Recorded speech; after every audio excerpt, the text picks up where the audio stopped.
Assalamualaikum warahmatullahi wabarakatuh. Selamat datang kembali di channel Bibi Cerita, yang mana akan menyajikan beberapa cerita kocak dan inspiratif. Kali ini berasal dari Abu Nawas yang berjudulkan Abu Nawas Mengakali Tuan Tanah yang Pelit. Pada hari itu adalah puasa Ramadan menjelang hari ke-6. Seperti biasanya, Abu Nawas duduk di beranda depan gubuknya sambil menunggu beduk maghrib tiba.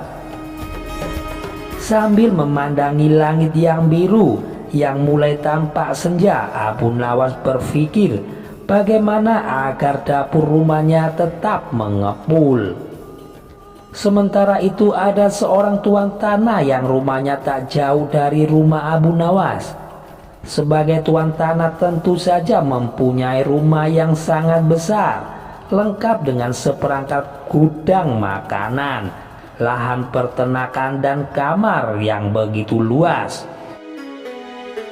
Hampir setiap orang yang berada di daerah itu, bahkan Abu Nawas sendiri, bekerja dengan tuan tanah itu. Bekerja setiap hari tetapi dengan upah yang sedikit, dan bila meminjam bunga dengan dirinya maka harus mengembalikan dengan bunga yang sangat tinggi. Dan sebagaimana tuan tanah, dia mempunyai sifat yang pelit, yang kikir, yang tamak, dan suka bunga dari riba. Tuan tanah ini mendengar kabar bahwa Abu Nawas mempunyai suatu kecerdikan yang aneh. Bila ia meminjam sesuatu maka akan dikembalikan secara lebih. Katanya pinjamannya itu beranak.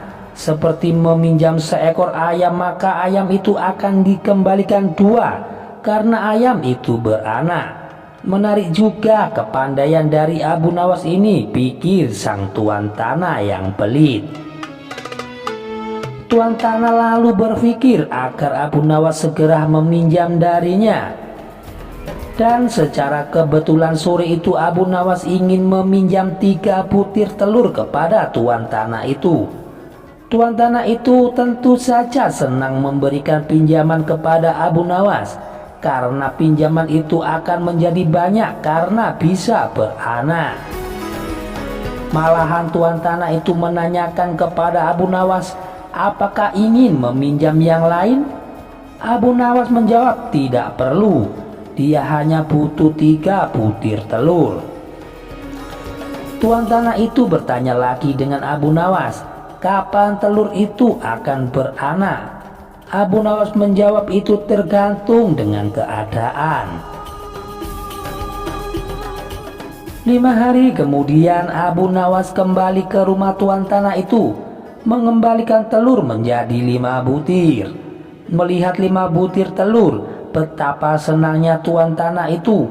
Tuan tanah itu lalu menanyakan kepada Abu Nawas, apakah ia akan meminjam lagi? Abu Nawas lalu meminjam piring tembikar sebanyak 2 buah. Tuan tanah itu memberikan dengan senang hati dan berharap piringnya itu bisa menjadi banyak karena bisa beranak. 5 hari kemudian Abu Nawas datang dengan membawa 3 piring tembikar.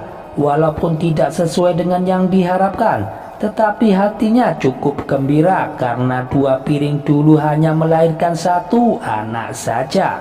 Tak apa, pikir sang tuan tanah, karena bisa saja orang yang mempunyai anak tunggal bahkan tidak memiliki anak. Abu Nawas dan tuan tanah itu sama-sama senang. Maka dari itu tuan tanah itu meminjamkan uang senilai 1000 dinar. Jumlah yang sangat besar, gaji buat seluruh karyawan dan pekerjanya selama 1 bulan. Tuan tanah itu berangan-angan bahwa uang yang dipinjam dari Abu Nawas nanti akan diapakan karena akan banyak beranak. Tuan tanah itu menanti dengan tidak sabar. Ditunggu selama 5 hari, Abu Nawas tidak kunjung datang. Hampir 1 bulan, Abu Nawas juga tidak kunjung datang. Saat tuan tanah akan mendatangi rumah dari Abu Nawas dengan centengnya, Abu Nawas datang. Mulanya tuan tanah gembira, tapi sesudah Abu Nawas menjelaskan persoalannya, bukan main marahnya tuan tanah itu. Sayang sekali tuan, uang yang saya pinjam itu bukannya beranak, malah 3 hari kemudian mati mendadak. Mendengar kata-kata itu betapa geramnya tuan tanah. Hampir saja Abu Nawas dihajar centeng tuan tanah. Untung saja ada teman-teman dari Abu Nawas yang baru pulang dari bekerja membantu Abu Nawas. Tuan tanah itu mengadukan perkara ini kepada pengadilan. Tuan tanah itu berharap Abu Nawas akan digantung atau bahkan dihukum rajam. Dan pengadilan pun digelar. Abu Nawas membeberkan semua duduk permasalahannya. Demikian juga tuan tanah itu menjelaskan secara terperinci. Akhirnya pengadilan pun memutuskan cukup rasional dan masuk akal. Kalau sesuatu bisa beranak sudah pasti bisa mati. Dan Abu Nawas telah menjalankan lakonnya dengan baik.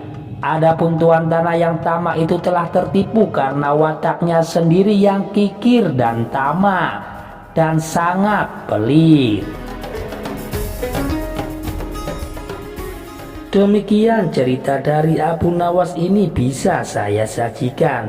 Jangan lupa untuk dukung channel kami agar berkembang ke depannya dengan cara menekan tombol like dan subscribe. Wassalamualaikum warahmatullahi wabarakatuh.